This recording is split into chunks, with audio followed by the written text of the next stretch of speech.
Welcome to the Since You Asked Show. My name is David Stewart. I am the founder of Ageist Magazine. Hi, my name is Susan Guidi. I'm a 66-year-old competitive bodybuilder and stand-up comic. Hi, my name's Rob Angel. I'm the creator of Pictionary, Traveler, and Explorer. And since you asked, we're going to answer your questions. Welcome to Since You Asked. It's great to have you with us. We have some amazing advisors here, and we're going to try our best to answer your questions. Let's check in with them today. Susan, how are we doing today? I am fabulous. I got my workout in early this morning. I got my dose of early sunlight exposure to set, the tone of the day and my melatonin for sleeping this evening. So I had a good sleep score. So I'm really happy. What was the workout today? Upper body, lower body, whole body? What did you do? It was like, it's called accessories. So a little bit of each. It's kind of lower and a little hit and a little upper body as well. Okay. Rob, how about you? How'd you start your day today? I woke up. I went for a walk, a power walk, and it was so freaking cold. I quit and went to the gym. It was like, but it was great. So I just did a little workout, felt good, raised my heart rate, got on with my day. It's beautiful. Nice. Okay. I love exercise in the morning. Get everything going. My friend Kathy Smith says, win the morning, win the day.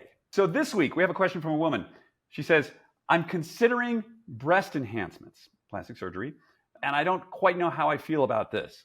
What do you guys think about this? So I think this goes to the heart of plastic surgery, cosmetic enhancements and there is a wide spectrum of things here that can go on. Susan, take it. What do you think?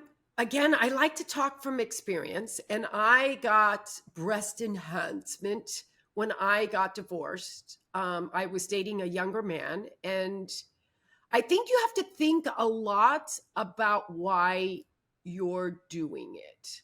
Sure. I felt very pressured by this young man, and I wanted to please him. And I have to say, I was not mad about the results at all. And for a long time, man, I felt super hot. But the thing about breast enhancements is that after a long period of time, if you gain any weight, you're dealing with, enhancement and then heaviness. And I ultimately chose to have them removed. But cosmetic surgery, I think there's a psychological component to it that you really have to take super serious and say, am I doing it for myself? Would I have done this?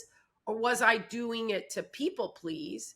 And again, I wasn't unhappy with the results, but I think I felt a little bit of regret that I did it more for this guy than I did it for myself. Rob, what do you think? I'm kicking and screaming, baby. But yes, I completely agree about the psychological why you're doing it. So understand that. So we can get into that deeper. I don't think right now it's a forum, but as far as if you want a breast enhancement, if you want to have your face done, as long as you're not really going hard, absolutely go kicking and screaming. I mean, I had my eyelids done, right? I used to kind of look like this and kind of look in the camera. And it was bothering me for 15 years. And I finally said, screw it. And I found the best doctor. I found the best of everything, right? I didn't just go in blindly. And I finally just said, I'm going to go do this. And I did. And I am so happy I did. Because every day looking in the mirror, I'm going, I got to fix this. So get to the best doctor. But if you want to have something done, try injectables, whatever it is. Try other things before you go under the knife, or you really have something life altering physically. But I'm all for it, right? Color your hair, do anything. I'm all for it. I have a couple of thoughts, and I've interviewed a number of plastic surgeons on this topic. And just for the record, I get Botox. I love Botox. Because otherwise I look kind of mean and angry all the time. And Botox, I you just lob that up, David. Thank you. And I had Invisalign on my teeth at like age 64 because my teeth have been crooked since I was a kid and they bothered me. And now they don't bother me. I love my teeth now. Cool. But one of the things that I've heard from plastic surgeons is that when people have some kind of work done, oftentimes they get sort of ostracized by their friends that like, oh my God, how could you do this? Or there's this like weird social thing that happens. Susan, did you experience any of that? I didn't. I think I didn't enhance them so much that it was like, I went from 0 to 60. But again, what you bring up the point, I think, is that when friends start to kind of push back, I experienced that more when I did this weight loss transformation. Yeah. I just lost the weight. I didn't have anything plastic surgery wise, but man, I lost friends. I lost some friends that were like 35 years as I took off the weight. But Susan, and you stepped into this confidence. Do you think that they were looking at themselves going, shit, Yes. look at her. Yes. God, now I got to take care of myself. I don't want to. So it's easier just not hang out with her than transform myself. God love you for doing it, Susan. My goodness. I mean, 100%. And that's what you realize is that your eye surgery, the breast job, it's just a statement for, do I feel better about myself? And if you feel better about yourself and that gives you the confidence to, again, maybe step into something that you didn't think was possible to do, like weight loss for me, when I did it, it was just, once I shed that, it wasn't so much about the aesthetic.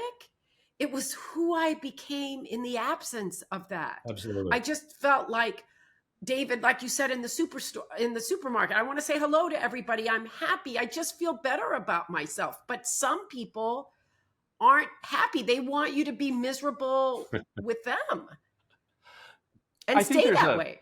Of all the things we've ever published in Aegis or talked about, this is the most problematic. Like, if I just feel like entertaining myself and get some audience reaction, I'll put up Madonna. And people go batshit. They're like, I love her. I hate her. How could she do this to herself? Or this is wonderful what she's done. And I think that there's this component of aging naturally, whatever that means. Like somehow lipstick is okay, but you can't do injectables. I don't know. I never understood that spectrum. Right. It's sort of this Calvinist thing. Like this is an act of, my age is an act of God, or my breast size or my dick or whatever. It's just how I was born. Therefore, I'm going to stay this way.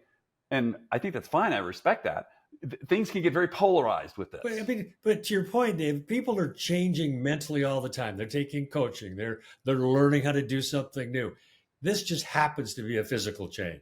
Everybody's growing. Everybody's changing. And so get over yourself. If you want to do it, do it. If you don't, God love you for that as well.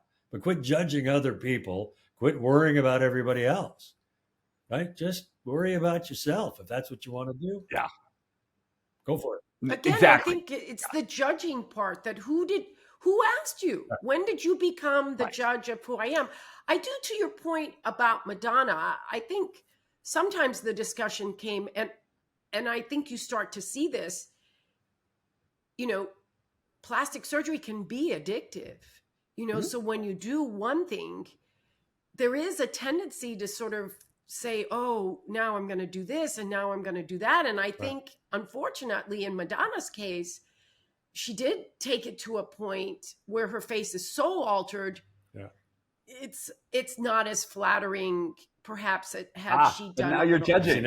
I am judging, but it's unfortunate. It's not. But you'll still, maybe not, if you're a fan of her music, if she's on stage, you'll still go. She's still singing. She's still acting. She's still out there. So, you can judge a little bit of somebody, but not the whole thing, because we really like who they are. So it gets a little complicated. It's not complicated at all. It gets a little wonky, but you like the person or you don't. You like their music or you don't. And right? I think you just have to be authentically yourself and just everybody else. I mean, if I want to lop my head off and stick another head on here, I get to do that. And that's just a bad idea. We're going to disagree with you on that one, Susan. Okay, all right. I'll leave you with a little antidote. I once, in the course of a job, I was in Rio de Janeiro and I interviewed Ivo Pitonguet. And Ivo Pitonguet is the inventor of modern plastic surgery. And he originally invented it for childhood burn victims who had been like disfigured, or people with cleft palate, things like that. And his office is filled with all these awards. And, rumor has it that he's the one who did all the 80s movie stars and made them look so fab.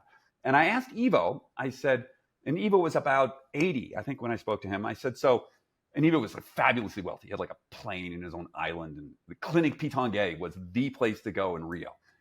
And so I said to Ivo, so how do you feel about this? He's like, I've removed all the mirrors from my house.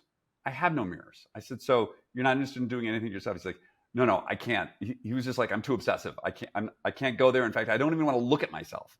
So he went the other extreme. So there you go. Anyway, good discussion today, guys. Thank you so much. Send us your questions. I mean, we have these amazing people here, and provoke them. They love being provoked. We love poking the bear. Yeah. What I got to say? Who's the bear here? Anyway, guys, have a wonderful week. We'll see everybody next week. Take care. Take care. Thank you, David.